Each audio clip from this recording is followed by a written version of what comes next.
Today's topic is under Entreprenetics, the psychology of the entrepreneur mind. And it's about LeBron James. It's what you can learn from LeBron James about startup success and failure. When I came to America, first thing I played was basketball, and I figured out really quickly that I wasn't a basketball player, so I shifted back to my true love, which is soccer.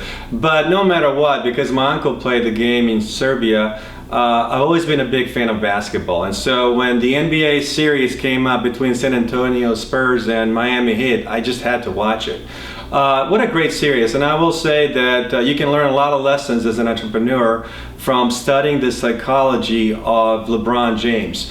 If you haven't seen the games, Game 7 was very interesting to me because you could literally see this guy take over in the most crucial elements of the game. And the first thing you learn, that I learned as an entrepreneur and venture capitalist and investor, is that there is a component what I call skillfully lucky. If you look at Game 7, Game 7 really was, San Antonio lost it because Tim Duncan unfortunately made an error at a very crucial part of the game where he could have had an easy layup and he didn't do it and he missed it, and then LeBron James came back and sunk a 20-footer.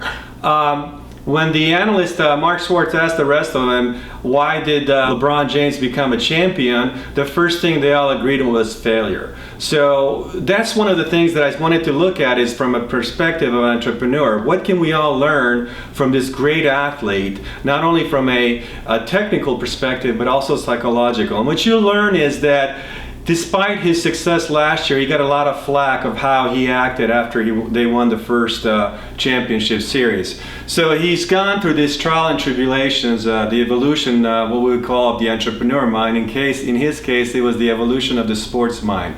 And what you learn is that during his failure gaps, what he did was he focused on improving his game. So one of his weaknesses were these 20-footer shots, and so from that perspective he kept improving on that. The other thing that you learn is that he didn't just quit. He didn't let the noise drown out his vision of what he wanted to do and what he wanted to be.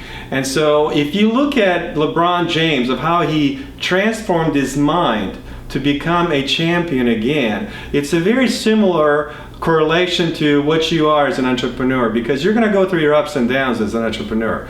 I've not met an entrepreneur that just literally said, hey, this is the first time I did it and boom, I made it. It was very easy for me. Usually, most entrepreneurs go through their trials and tribulations and failure. And what you have to learn is that failure can only make you stronger. And failure made LeBron James stronger. And that's how you have to look at it. You have to reframe your mind. So when you look at failure, you have to look at it from a different perspective. And one of the things that you learn from LeBron James is that you got to stop overanalyzing your failures. If you have failed before, or if you're currently failing, look at it, but stop overanalyzing it, because when you overanalyze stuff, you're going to start becoming hesitant. And that's one of the things that the analyst also talked about. LeBron James, stopped the overanalysis, and also he stopped the hesitancy component of his play. During the Dallas Mavericks series, when he was obviously embarrassed and they lost a couple of years ago, you could tell he was extremely hesitant about stepping up to the plate and delivering. So one of the things you learn from that evolution of his mind is that anyone can really do it. It's all relative. Whether you're an entrepreneur or an athlete, if you failed and you analyze your failures and you stop overanalyzing and just move forward and improve in your game, you're gonna make it. You're gonna get there. You just have to be persistent about it. So much can be learned from him. He's a perfect proof that the psychology of the sports mind and the psychology of the entrepreneur mind works.